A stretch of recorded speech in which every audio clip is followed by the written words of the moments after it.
good afternoon, good evening, good morning, no matter where you're watching from. It is a pleasure to be back with everybody here. First episode of 2026 for Mic'd Up, and let's get right into it. I know it's been quite a while. Last time I put out an episode, I believe, was late December 27th, 26th. But I'm back.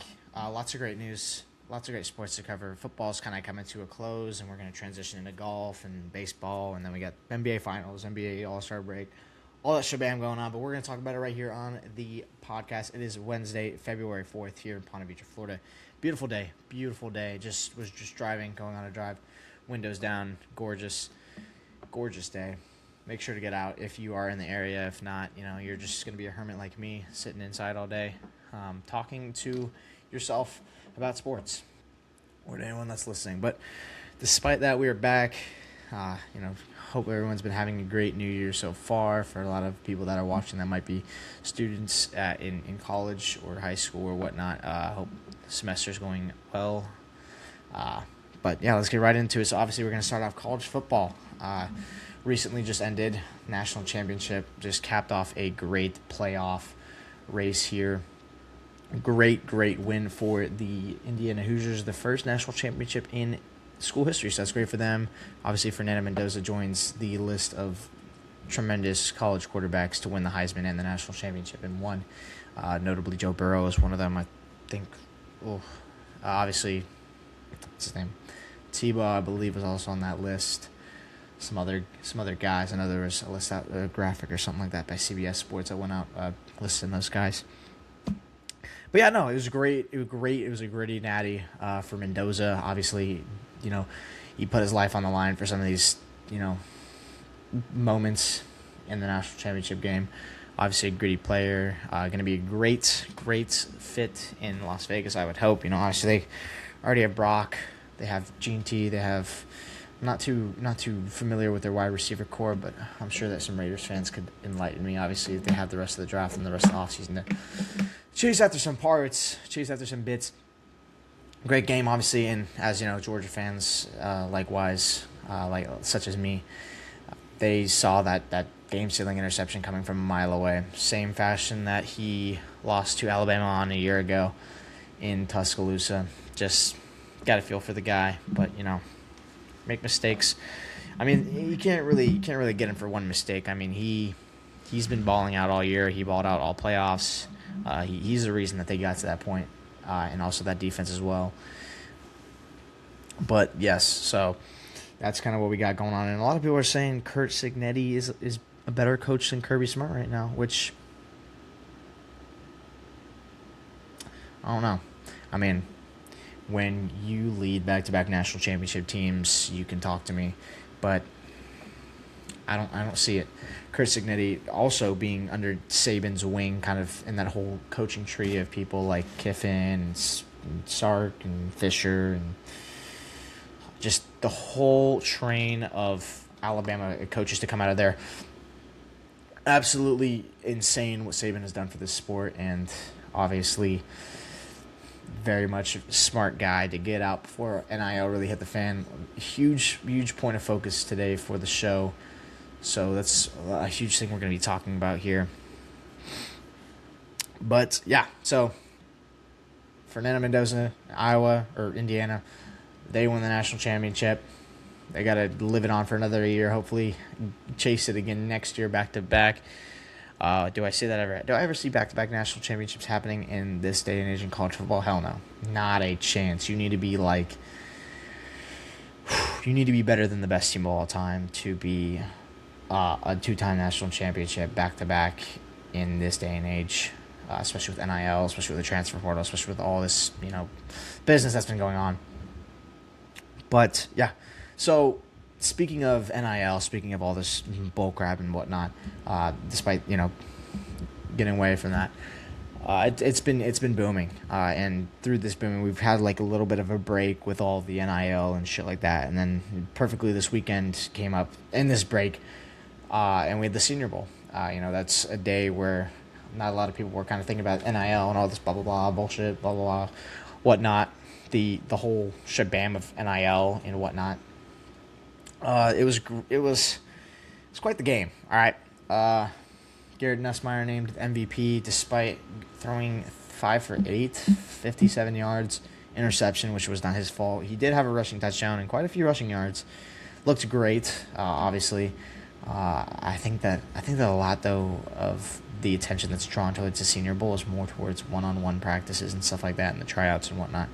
Or not tryouts, but the practices. Obviously, I think that the one-on-ones, board drills, all that stuff. That's what scouts really look for. Obviously, there's limited reps in the actual Senior Bowl, so it's not too much of a spectacle, I'd say, for fans and scouts. But, so got Senior Bowl. I know we had the Hula Bowl or whatever it was recently. I don't know if there's any more, All-American, bowl games like this, where we have just a whole melting pot of college guys playing for, a chance to be seen. We do have spring games coming up after pro days. Spring games are typically I don't think it's March, April, around the draft time or something like that. Georgia actually is questioning having another G Day, which is, their spring day or their spring game. So that's going to be interesting. That's going to be very, looks like they're more focused about, I don't know what they could be more focused about, to be honest with you. I'm not part of the front office there in Athens, or part of the athletic staff and whatnot. But, so looking ahead to the draft, obviously, undisputed number 1, that will be Fernando Mendoza to the Raiders in Las Vegas. They get Clint Kubiak, actually, which is going to be an interesting fit. I know that he said that he wants to draft a guy and kind of build around him. Obviously, when you're bringing in Fernando Mendoza, you kind of already have pretty much a team. Maybe get some more pieces on the offensive line. Receiving corps could use a little bit more. Obviously, they have Brock Bowers, who can also be a great blocking asset. GT, same thing. GT's explosive. Same with Brock Bowers. 2 explosive players. Put that with Fernando, a gritty quarterback that's pretty damn good. And sky's the limit. Obviously, Max Crosby and that whole defense and the whole situation there. So, yeah. Transfer portal, NIL. Been putting it off for a little bit for the 8 minutes that we've been already going here, recording on the show. But transfer portal and NIL, let me tell you about that. Oh, man. If you would have told me, it's just, let me reword that. Look, I've been keeping so up to date with transfer portal. Just been Twitter, 24/7 Sports has been spitting stuff out at me, just dumping loads and loads and loads. Don't take that out of fucking context. Just been completely hammering me. And I'm seeing college players' names, I'm seeing school names, I'm seeing deals, contract, negotiation, what is going on in college football right now.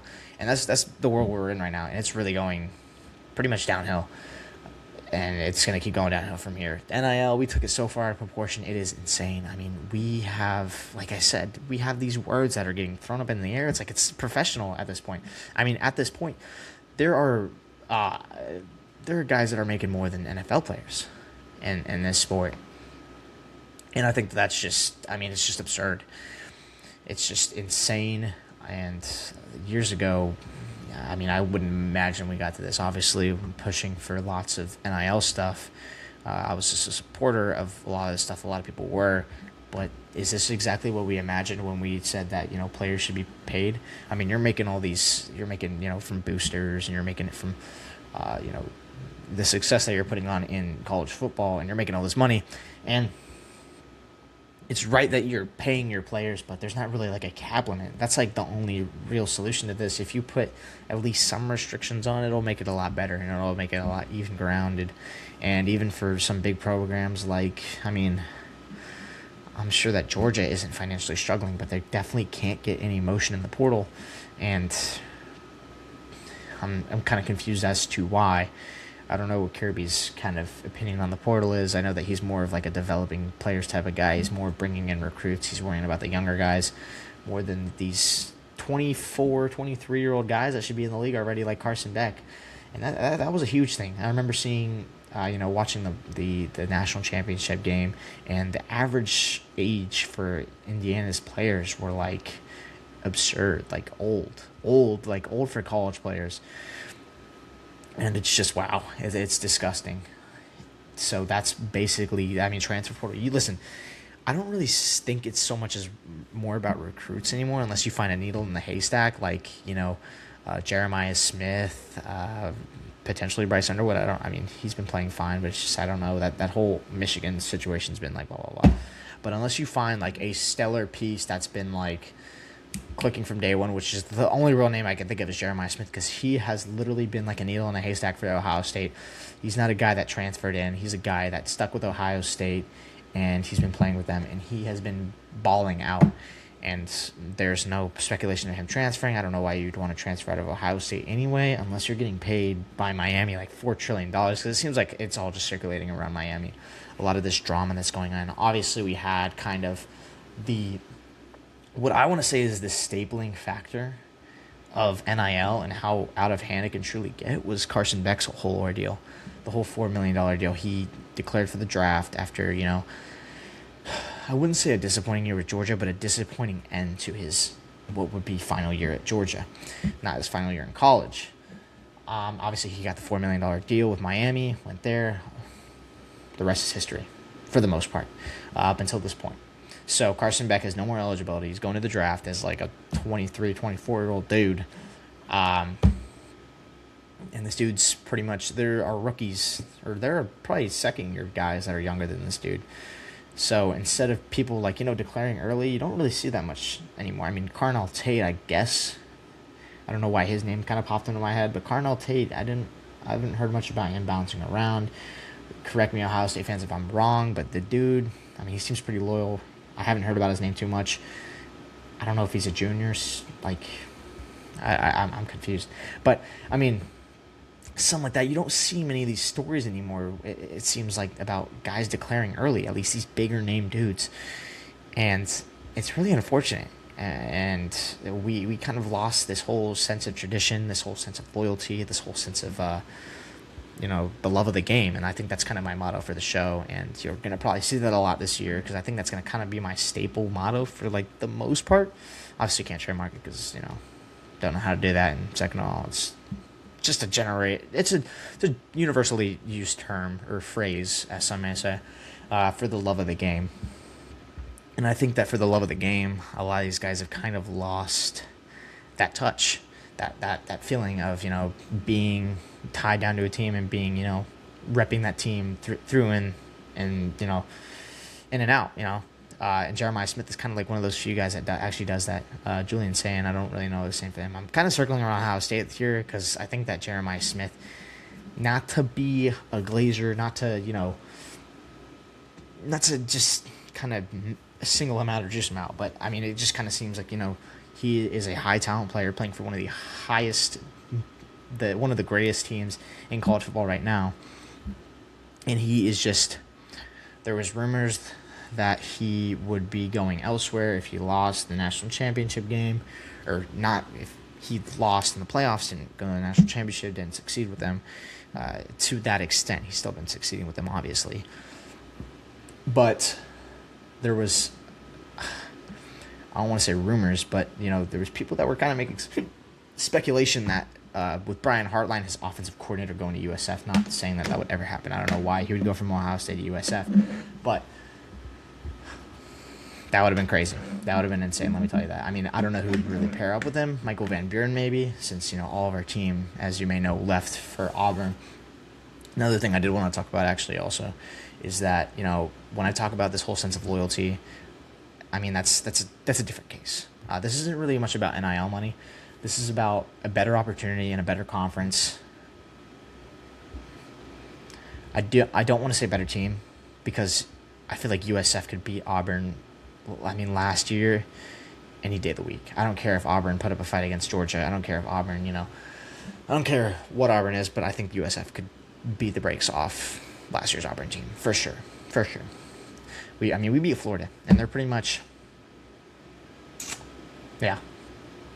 Give me USF all day, but obviously it's a different conference. SEC, one of the high hitters or one of the top hitters of the entire sport, and probably one of the best. I'm not gonna say the best because it's a controversial topic. A lot of people have been flaming Paul Finnenbaum because he said that he's going to leave the country if the SEC didn't win it all this year. So, yeah, I know a lot of people have been on him about that. But I think that's the thing with Big Ten is that these schools have a ton of money. I'm not saying that these other schools don't, but it's just the SEC, when it comes to, like, paying their players and whatnot, it just doesn't seem like, I don't know. I just don't think we have negotiators like we do in the Big Ten. I think the Big Ten just kind of like, it's really difficult to put a point on it because I don't really know too much of the background behind all this business that goes on in college football and whatnot. But it's very interesting. And building on my point about that, transfer portal, loyalty, all this stuff like that. I mean, Darian Mensah from Duke is a prime example of this loyalty, this loss of tradition, this loss of the love of the game. Darian Mensah he's just chasing the bag. Obviously he led Duke to a ACC championship game. Currently using the excuse, at least I had seen or speculated to see, that he had said he had chosen to go to Miami over Duke because of national championship contention. He wants to contend for a playoff spot. Well, see, here's the thing. You're in the same conference as Miami. You actually just won the ACC championship game, which, listen, I'm going to tell you, Miami will probably never do. If they do have a chance of winning it next year, they probably might, but I don't know. ACC's kind of, I think last year was kind of a rebuild for ACC. Next year's going to kind of be, what I would hope is a statement year for the ACC, because they didn't even get a spot last year. They had to rely on Miami to, like, squeeze through a couple teams to get into the playoffs. They didn't even have a championship contender in there. Duke could have been in there if they were maybe, like, a couple less losses. If they were even ranked at all, they would have had a bid into the playoffs. Or, like, ranked at all. They would have gone in. So Darian Mensah clearly chasing money. Obviously, there's the whole lawsuit thing. I'm assuming he won that because I haven't heard much buzz since then. He hasn't really affected. Obviously, the contract term was obviously nullified or voided or whatever. That he spent a year with Duke, at least from my knowledge. The contract was a 2-year deal. Only served one of those years, and just completely split off. And it was right before the transfer portal deadline. Now they could have gotten a grad student from another school because allegedly that's how the transfer portal works. Is that grad students can kind of come in whenever, but there's probably not a lot of those guys that are graduating that are kind of bouncing around, and certainly not to Duke. Okay, so he is not a grad student, at least from my knowledge, and literally maybe it could have been days before the transfer portal deadline closed that he just decided to leave to jump ship and go to Miami. So now he's going to be the quarterback in Miami. And a lot of people are probably going to be preying more on his downfall than his uprising. I'm not going to say that I'm one of those, but it's just really a dickhead thing you can do to just kind of jump ship like that on a team that, paying you and giving you all this praise and giving you, a starting spot in the ACC. So you just do the same thing for another team that's probably paying you more. So Mario Cristobal, it's tampering 101 pretty much.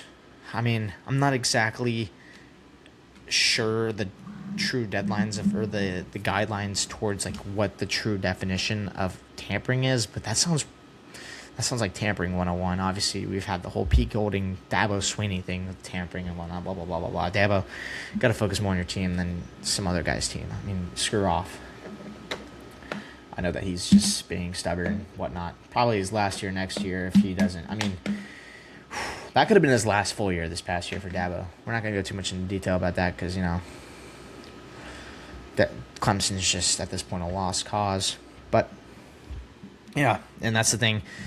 Going over with Georgia, talking about the transfer portal, talking about pretty much free agency. I just said the word free agency. It's pretty much free agency, It's like a mini professional. It's like It's pretty much like minor league baseball.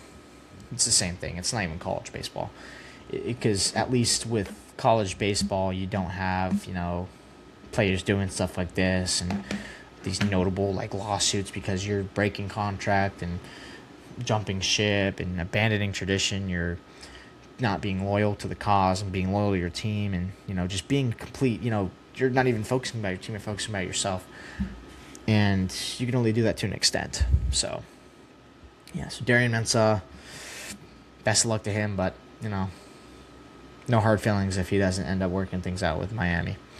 So yeah, and going back to my point about Georgia, that's the thing. I mean, not only does he have to worry about Kirby Smart, a lot of people are saying that he could potentially be on the hot seat, which is really pissing me off. It's a lot of these, non-ball knowers. They've kind of gotten sick and tired of blaming Mike Bobo, which honestly I have myself. But I mean, there's really so much you can put on Mike Bobo. Obviously, some of his plays work sometimes. His plays don't really work. It's a charade, essentially. We could put more blame on the defense. The reason why Ole Miss scored so many points against us when we lost to Bama, that was pretty much just play calling and just play execution. The fact that we trust Cash Jones, which is abysmal. But Kirby in no way at all is in the hot seat, and anyone that says that, even within the football team or within the fan base, just complete idiots spewing straight feces from their mouth. It's just horseshit. So the thing I will say, though, is that to really pick apart what Georgia really has going wrong is that, I don't want to say this, but I've kind of come to the conclusion, and it might just be the fact that I'm really sick and tired of saying Mike Bobo's name, saying Bobo, saying Mike at all, not Mike, because, Mike's a fantastic name, but just Bobo in general. It's just, we cannot bring in transfers. In this day and age, you have to be willing to spend money on players. You have to, play this game like it's a business, unfortunately. It's not anymore about wanting to just, win. It's about, making sure your guys are compensated, making sure, you're paying them a vulgar amount of money to play for you. Hence Darian Mensah, hence Carson Beck, hence all these guys, everyone that's coming over from Ole Miss to LSU. Kiffin's paying them a bag, obviously. A lot more money, blah, blah, blah, all this, whatnot. But it's just the transfer portal has just completely flipped on its ass. And I think that if Kirby and the Dogs want to prevail, they really need to start bringing in guys, especially with depth, dude. Depth. We have played so many freshmen last year. I mean, it's just insane. We have such a young team compared to playing. That's also another thing. And I think that his approach with it is really good, but I don't think it's going to keep up in this day and age in college football. These young guys not being able to essentially kind of retain any, seasoned experience, And I think that Georgia, if anything, can take a defensive leap next year. Glenn Schumann's a great guy. Hoping he stays with the team. Defensive coordinator, our guy Glenn Schumann. Obviously, there's kind of ups and downs with how the defense played, but I mean, in clutch moments they can play. It really just comes down to our offense.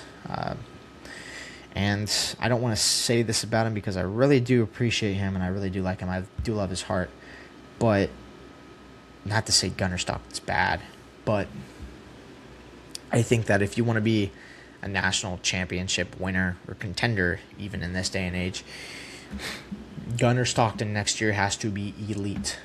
He has to be elite. You have to be elite in this game to be able to withstand whether it's a bye week, whether you get a whole week of bye, because college football playoff is just formatted to where you get pretty much a whole week of just getting a bye week or a bye month. You have to be able to withstand that, be elite to where you come back and you're just hitting the ground running, whatever quarterfinal game you're playing, it's whatnot. And then you have to play another game after that. And you have to play another game. You have to be an elite player consistent, all of that. And is Gunnar all those? I mean, to be fair, he's not provided the trust, I want to say, to do that. It doesn't seem like from Mike Bobo. That's why he's having all these, screenplays. I mean, you have Zachariah Branch, who has, he was easily one of the best yards after catch guys. He's such a fast guy. But, I mean, there's a couple of times, or a few times this year, that we really aired the ball out with Zachariah Branch, and you really get to see what he does when he stretches the field, and it's insane. I know that Noah Thomas, you were able to do the same thing, but, I mean, you really wasted a huge opportunity here not being able to kind of open up the passing game of this offense. And I'm not saying the running game's bad at all. Dude, the running game was incredible. Obviously we had Chauncey Bowens, and we have Nate Frazier, two guys who are, I believe, also coming back. I know Nate Frazier's coming back next year. Chauncey, I think, is coming back next year as well. I know Roderick Robinson, he went to UAB or something, so we won't have him. We do have currently the 2027 number one running back in the country. Will he stick? Honestly, I think he will stick. Obviously Nate Frazier's going to be gone. Chauncey's most likely going to be gone, and yeah, so I think we'll be able to stick him. That'll be huge, and I think we're really just running back university. Honestly, to be quite honest with you, I mean, we're coming up, at least running backs. But I think that it's the same thing with Ryan Puglisi and whoever we bring in. And Jared, honestly, if we were able to land Jared Curtis, that would have been insane. He's going to Vanderbilt now, so we're going to see him. We're going to see him next year, I think, in Athens. Yeah, he's going to come to Athens and play Georgia, so that'll be interesting to see how he plays for Vanderbilt, for the Commodores down there in Nashville, Tennessee. But I think you just have to have an elite quarterback that's able to kind of, I don't know, not saying that he's a subpar or a par quarterback, but I think that you have to have your Stetson Bennett type of guy where he's really willing to but even then, dude, it's just Kirby was never an offensive guy. That's all I'm going to say. Kirby, he was never, I mean, he was literally the defensive coordinator. So defense was kind of just all his thing. So, I mean, building an offense, especially with Mike Bobo, I don't know, man. I don't know. That's all I'm going to say. And also the other thing, on top of recruiting and transfer portal and all that, is just a locker room identity. Being accountable, holding your guys accountable, and it doesn't seem like it's been really been changing. Obviously, ever since the whole Jalen Carter car thing, drunk driving and speeding and racing and all that shit.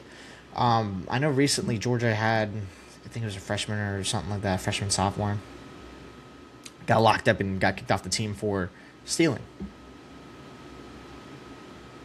Yeah, stealing. For shoplifting. Which,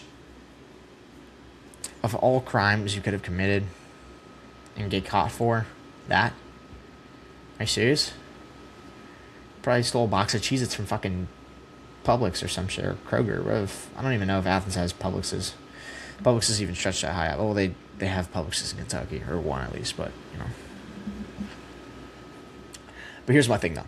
It's just, I'm not doubting his inability to gather a locker together. It's just the inability for that locker to follow him, especially in this day and age when money has become such an important thing, and literally traditional college football has been completely gutted. So, yeah, that's all I'm going to say. I'm sick and tired of talking about the whole transfer portal. It's just been, oh my God, I literally have gotten so many Twitter notifications, even now, just talking about it. I mean, even though today more of the Twitter notifications I've gotten was about NBA stuff since the trade deadline's coming up. But speaking of James Harden to the Cavs, how about that? Goodness, him and Spider, fucking hell. There was a trade. Mavs sent fucking Anthony Davis and a bunch of other dudes to the Wizards, was it the Wizards? Yeah, in which the Wizards just picked up the Wizards just picked up Trae Young too, so that's actually insane as well. I know Jared McCain went to Oklahoma City. Yeah, so that's even better. So we pretty much have the NBA's version of the LA Dodgers, which I don't even want to go too much in detail about the Dodgers. They're just a powerhouse, and I don't think they're going to be stopped anytime soon. So yeah, shifting focus from college football to the NFL, it's been insane. And this is quite the turn that we got going on. I mean, it's really not that much of a turn, though. We're not really turning the page. It's kind of the same ordeal. Lots of simple stuff going on. One thing I will say, though, Pro Bowl. I mean, dude, are we serious? I think I watched the Pro Bowl for the first time since becoming a flag football thing a few days ago. And that was the worst thing I've ever watched. It just made me feel so, like, disgusted. I mean, I could just be like saying that, but like, it's just wow. I mean, Roger Goodell just at the end of the day, I mean, I don't know. So yeah, no. Pro Bowl was hot garbage like it usually is. Obviously, we have the Super Bowl, great playoff, insane. Obviously, we have the Seahawks Patriots rematch of their earlier Super Bowl 40 like 5 or 6 or something like that. So yeah, who do I think will win that game? I mean, realistically, I think it's the Seahawks all day. I think just on the offensive side of the ball, defensive side of the ball, they're just 100% on both. Patriots, I mean, they struggled to the Broncos. They struggled to the Broncos with Jarrett Stidham. Don't get me wrong, it's in the snow. It was like a flurry and stuff like that. It was a crazy like blizzard and whatnot. But I mean, despite that, dude, it's Jarrett Stidham. It's Jarrett Stidham and the Broncos. Still have a good defense, and it is kind of snowy. So I guess I can kind of give him some credit. But yeah, no, I don't really. So yeah, so I got Seahawks all day. I think it's a blowout. It'll probably be a couple scores. I don't think it'll be anything insane. Low scoring game though.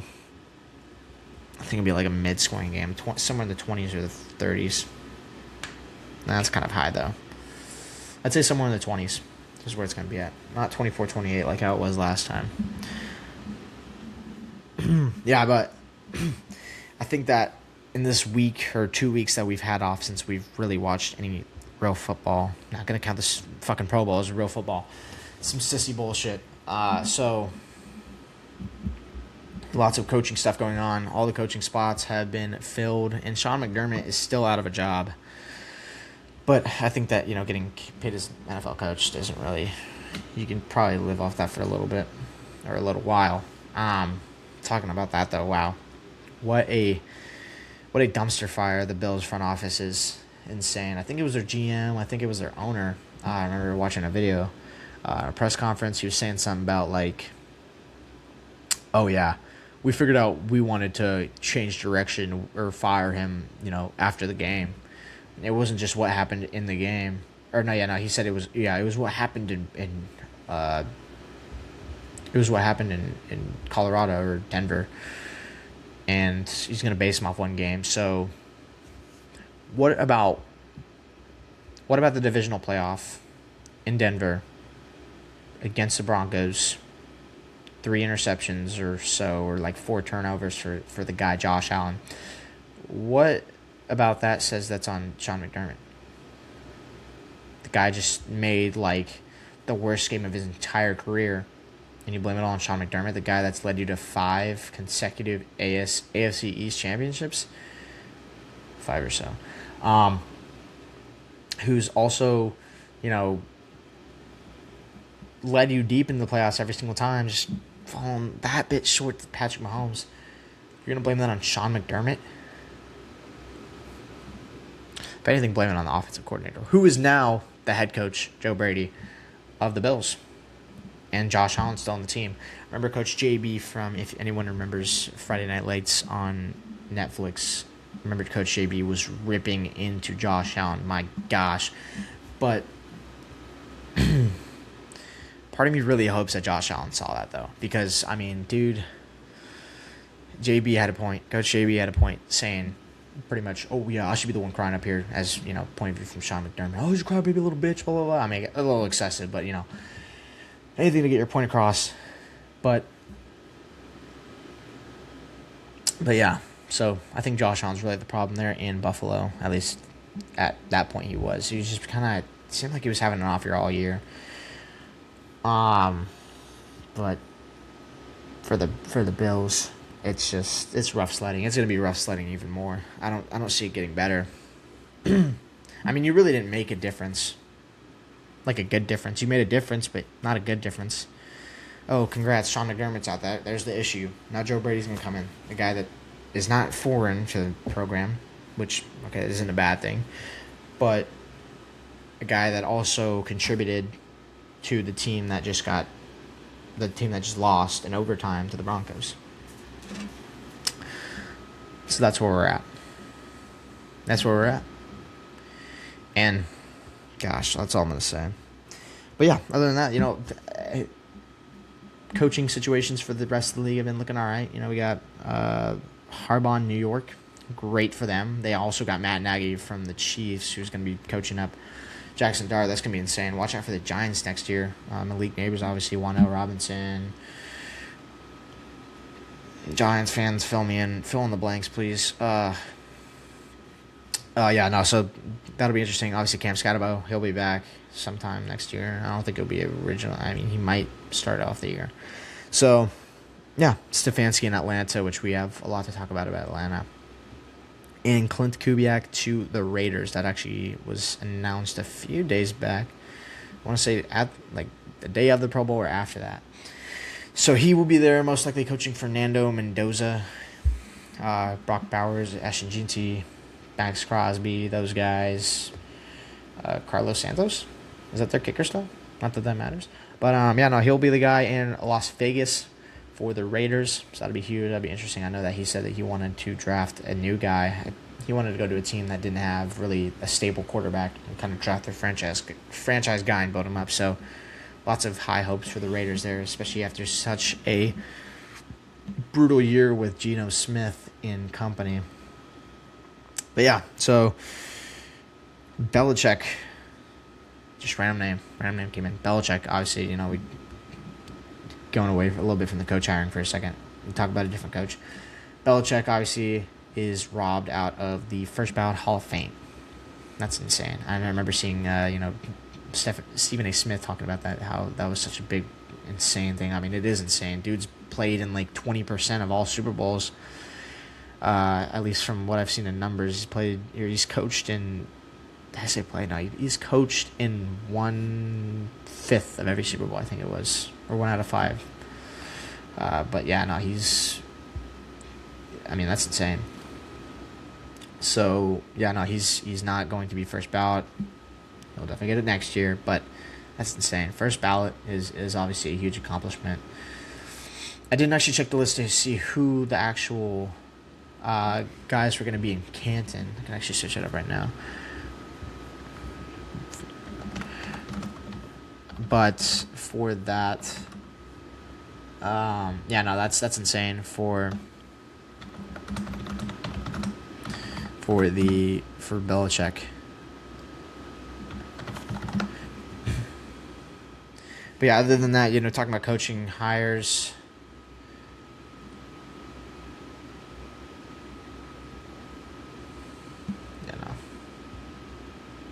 But yeah, no, that they didn't get allegedly enough votes and whatnot, so a lot of people are kind of discrediting the first ballot or the ballot guys and whatnot, voters and whatnot. I have to see how kind of the whole Hall of Fame voting thing works. So yeah, but other than that, lots of stuff going on. Talked about the Pro Bowl, talked about the Super Bowl preview and my picks. And so we're going to finish off with the NFL with kind of, I think, a little rant. I'm going to talk about it.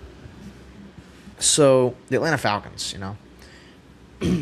recently hired Matt Ryan to their president of football. They fired Raheem Morris. They fired Terry Fontenot and pretty much cleared office, other than Jeff Ulbrich, which would most likely be staying. Zach Robinson was kind of Oh, well, see, I knew I wasn't, coordinating for shit with the Atlanta Falcons. See, that's different. That's different at a different level. Like, you can kind of more see, like compared to, like, how Georgia runs their offense and how the Falcons run their offense is kind of similar in a sense, in a way. I don't know. It's kind of just, just the way the cookie crumbles. But, I mean, for Zach Robinson to have this team be as awful as it was, obviously, it would have been interesting to see if Michael Penix could have played a whole year. Obviously, we had offensive line depth issues. We sent the guy off to Chicago. I know Caleb McGarry didn't even play the entire year because he was injured with like an ACL. But so this is how we're gonna look at it. we hire Matt Ryan to be our president of football before we hire anybody. I'm not gonna say it's an issue. Before we hire a GM, for one thing, we now have Ian Cunningham. Super huge hire, by the way. Not super huge, but great hire. A part of 2 Super Bowl winning front offices, so that's already good. That's already more than any GM that we've had. So we hire Matt Ryan. Matt Ryan decides to go. He hires Stefanski. Thinks he's the best guy for the job, and realistically, he's the best guy for the job. A lot of people are saying they wanted Kubiak, but Kubiak just doesn't have the head coaching experience. Stefanski is a 2-time Coach of the Year. Realistically, I'm taking that over Kubiak, despite what's been going on recently. And I think that Kubiak, I don't even know if Kubiak would have really wanted to go to Atlanta. We already kind of had our guy in Penix for the most part. We kind of had our guy, and then we had Cousins behind him. But so Kubiak or Stefanski comes in, brings in Tommy Reese, brings in, I think, the O-line's coach from Tennessee, retains a lot of the defensive guys for the Falcons, which is huge. We had easily our best defensive year we've had since, I want to say 2016, 2017 team. So that's huge for the Falcons. Obviously, we corrected on, pass rush and stuff like that. We were able to get, guys, James Pierce, Jalen Walker, get those guys out of the draft and be able to use them. Xavier Watts, another rookie that played amazing this year. So, yeah. So we go out and hire him. But, obviously, with what I do, talking about sports, being informed about sports, knowing about everything, mainly, being biased towards the Atlanta Falcons, I happen to be tapped in with a lot of, radio shows and podcasts like mine with the Atlanta Falcons specifically. So it's a lot less ground to cover, which is nice for them. Obviously it's a little bit different for me because I have to, know a lot of stuff about every single sport for the most part. But I'm really not liking what I'm hearing though. And it's not about anybody else. It's not about Penix. It's not about Cousins. It's not about what Morris did. It's not about what Robinson did. It's mainly focused around Matt Ryan right now. If you look in Falcons media right now, it's just mainly about Matt Ryan. And I'm not talking about media as in their direct media team. I'm talking about like I said, the smaller podcasts that kind of talk about the Atlanta Falcons as a central subject, or the Atlanta Braves, Georgia Tech, Georgia, blah blah blah, whatever's in Georgia. And I'm seeing a lot of stuff that kind of reminds me of 2021, and it's around Matt Ryan. And it's just disrespect. It's disrespect that I'm not going to, be a little lap boy and, defend his name. But, I mean, give the guy a chance, dude. There's so many people that are already counting him out, already saying, oh, we're not going to go anywhere with Matt Ryan at president of football. He hasn't even hired a GM. He hired fucking Stefanski before Ian Cunningham, or hasn't even hired a GM, which we now have, Ian Cunningham. Part of a powerful, or part of the Eagles front office, won a Super Bowl. Ravens front office won a Super Bowl. I mean, great hire for us, honestly. Better than, Dimitrov and fucking Fontenot. So, I mean, listen. Atlanta Falcons fans are Neanderthals. They're Neanderthals. They're idiots. Brainless fucking morons. And, I mean, if you walk around downtown Atlanta enough, you will get that. I'm not saying that everyone in downtown Atlanta is a fucking Falcons fan, but if you see, it's just, they don't think. They don't know. And it really pisses me off. A lot of these guys do know, though. It's just, I'm going to come back to this when Matt Ryan has led us to a Super Bowl. And to all this hate that he's been getting, saying, okay, so Matt Ryan, blah, blah, blah, this, that, oh, no. He's going to lead us down the wrong path, like how he did after he, lost the Super Bowl, which, first off, your first issue is blaming Matt Ryan for that Super Bowl. We scored 28 points. 28 points on offense. That's pretty much 30 points. And we held them to 3. You could have at least, some defense. Obviously, I get it. Could have scored or should have scored again. But, I mean, really to blame for that is Kyle Shanahan. So, I don't blame that on Matt Ryan at all. Obviously, that's the whole thing behind us. Everybody blames him for the loss. I don't know. Our defense they were fine and they weren't. So, basically what I'm seeing is that we are also blaming him for what happened in 2020, 2021, for him to get shipped off, literally shit, to the Colts. And it's all these old head Atlanta Falcons fans, all these guys that rep the old helmet and stuff like that, like the throwback, blah, blah, blah. They talk about, Work Done and Roddy White and all those guys, but they don't give credit to Matt Ryan. They glaze Julio. They just fucking hate Matt Ryan.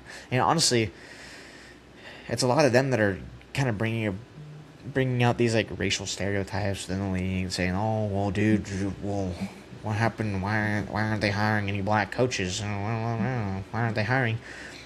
So, this is sports. I highly doubt that anyone's actually doing this with the thought that, oh, we're not going to hire that guy because he looks like that. We're not going to hire this guy because he's, from whatever. But a lot of these idiots are calling Matt Ryan racist, too. And they're calling Arthur Blank racist.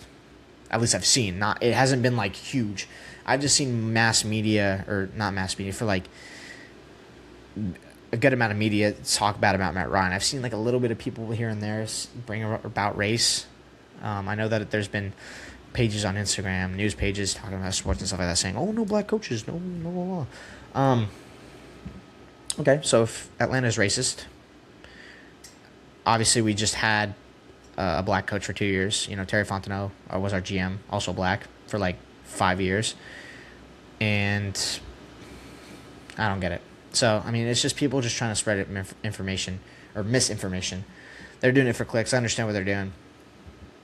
But I'm just not going to take that Matt Ryan disrespect at any way of life, any walk, okay? And anyone that says that, I don't know why this is a debate or why this ever was a debate, why it's still a debate at all. People saying that Michael Vick is better than Matt Ryan. Matt Ryan is the best Falcon of all time. You can quote me on that, and he will show that upcoming here within the next few years why he is the best Falcon. Listen, while Matt Ryan is employed as the president of football for the Atlanta Falcons, Michael Vick is busy coaching the fucking Pro Bowl that nobody's fucking watching because it's just a pile of shit that Roger Goodell has made. It's just slop. It's just not. It's not even a fraction of what it used to be. We're just taking away the whole purpose of the sport. If we want to go watch flag football, we're gonna go just go to their local rec team or some shit like that and watch flag football, bro. We don't want to watch this shit. Especially when it's the best players, dude. The best play. I remember when people actually cared about the Pro Bowl. Now nobody cares about it. People obviously still watch it this year. It's all right. They ain't got nothing else going on Sunday. Get back from church, watch a little bit of flag football. But I remember seeing Sean Taylor thrashing people and OBJ mossy people. Doing a little dance with fucking Colts mascot. What is his name? Blue or whatever it is. Remember when it actually meant something, instead of this sissy shit. So, it's just taking away the tradition, the fun of the sport. We're just kind of getting a little stale. Flag football, it's boring, okay? I want to see people get fucking rocked, all right? But, back to what I said. Back to what I was talking about. Compared to Matt Ryan's stats, Matt Ryan had triple of what Michael Vick had at the end of his career. I'm talking about just Atlanta Falcons stats.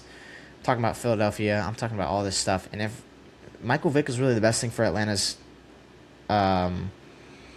franchise, did he even bring us to a Super Bowl? No, he didn't bring us to a Super Bowl. Matt Ryan's the only MVP winner for the Falcons, brought us to a Super Bowl. Pretty much, I pretty much count that as one. We should have won that. Obviously didn't. But after that, even in his worst years, he outperformed Michael Vick. Now, don't get me wrong, it's two completely different eras. But it's just 62,000 yards compared to like 20-something thousand yards, or 22,000 yards, I think it was, passing. I'm going to pick 62,000. I'm going to pick the higher number. That's pretty much tripling Michael Vick's stats. Oh, he's dual threat. Okay. Being able to run, that's not a quarterback's job. That's a running back's job.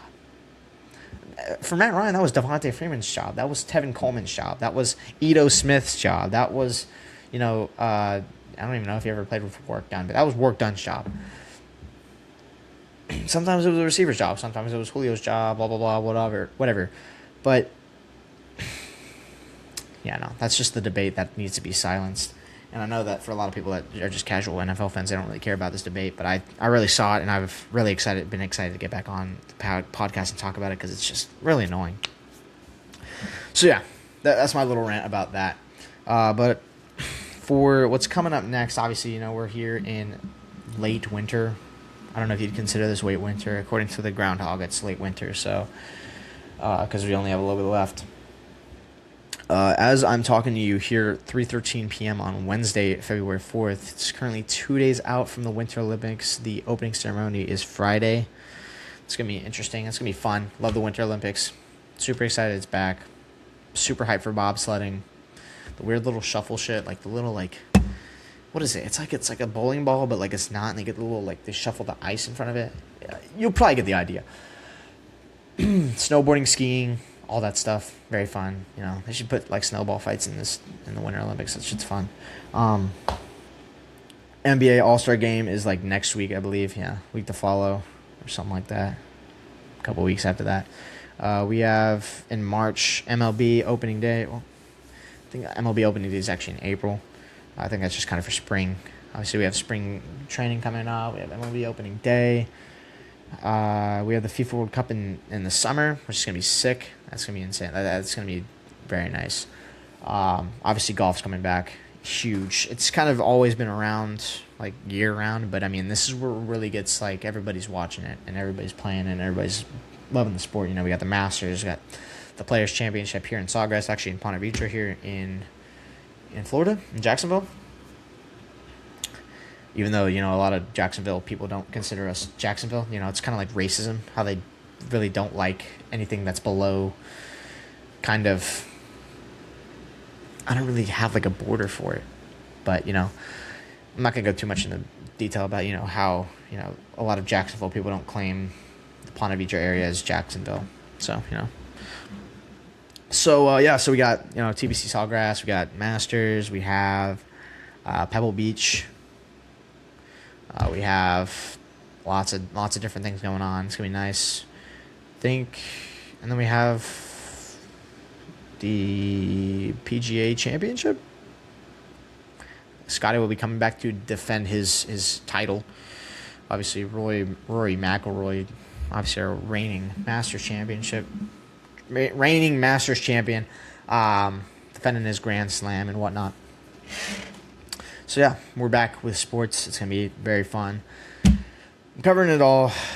So when football's done, I'll be able to look more into being in the known about basketball and soccer, because damn well I've never paid attention to soccer in my life. But it's been a pleasure to come back with you guys here on this wonderful Wednesday, February 4th.